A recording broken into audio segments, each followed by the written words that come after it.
Cuba is just 90 miles from the coast of Florida, but in many ways, it's worlds apart. A U.S. embargo restricts the flow of American money to the socialist island in hopes of bringing about democratic reform. You might not know it, but one man here in Southwest Florida is leading the way in breaking down some of the barriers between the U.S. and our neighbors. In our NBC2 special report, Cuba Beyond the Embargo, Todd Jurkowski explains the efforts to change things on the island through very different agendas.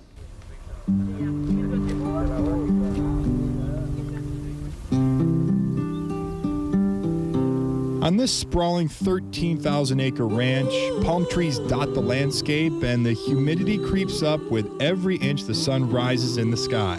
But this is not Florida, it's Cuba. And this is the first video ever taken of the country's latest imports, American cattle. She's from New York. Naples businessman Park Wright ships them here.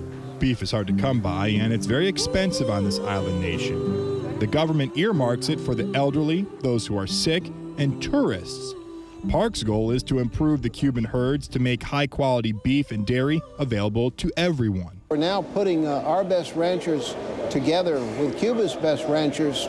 This is about putting beef on the table. I don't mean just for the tourists that come here.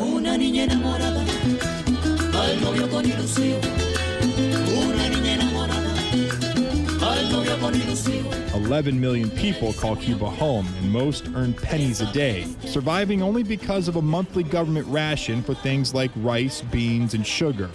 A U.S. embargo in place for nearly 50 years prevents the free flow of dollars here from America.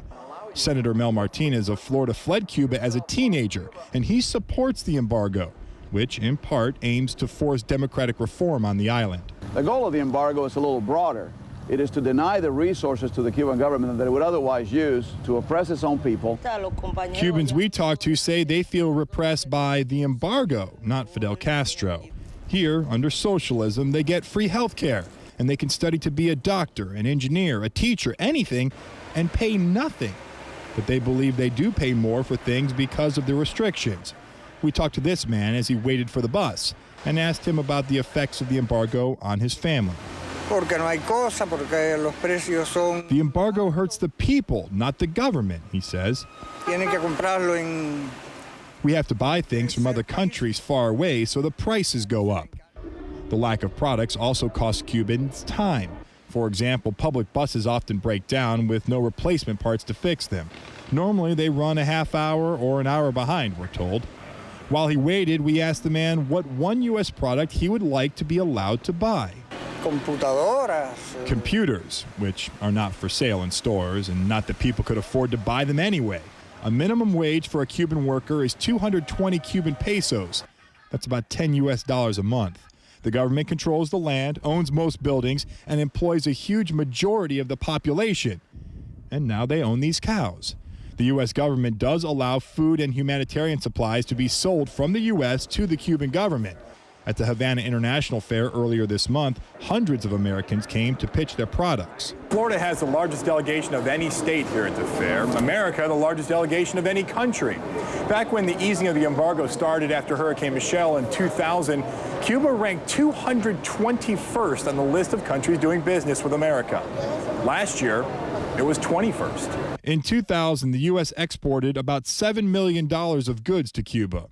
In 2004, more than $400 million.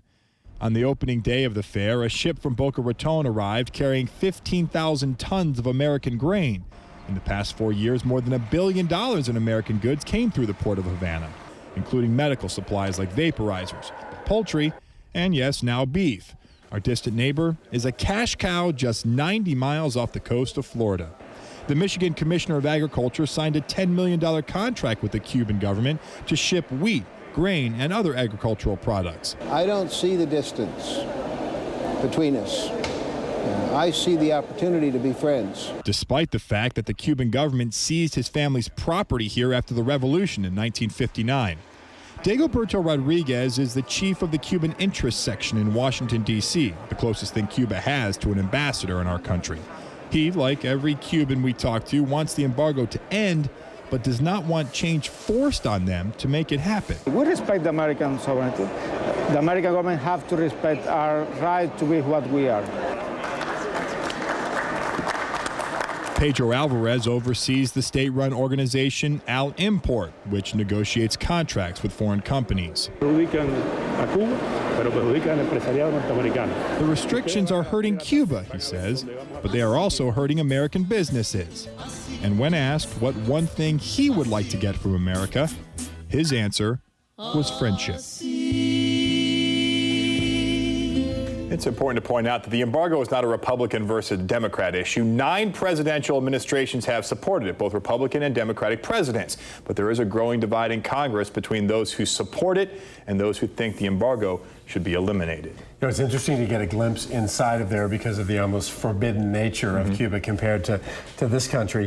In the 1950s, I mean, Havana was a pretty swinging place. It's been portrayed in a lot of movies, and commerce was bountiful there. What are the chances of that happening again, and what are the chances of any local businesses and business people being able to take advantage of it? I think the thought is that during our lifetime it will certainly happen, but there has to be substantial change. Senator Martinez made it very clear that it has to be not just Fidel Castro dying. There has to be the democratic change. Fidel Castro's younger brother, Raul, most likely will take over when Castro dies or when he steps down.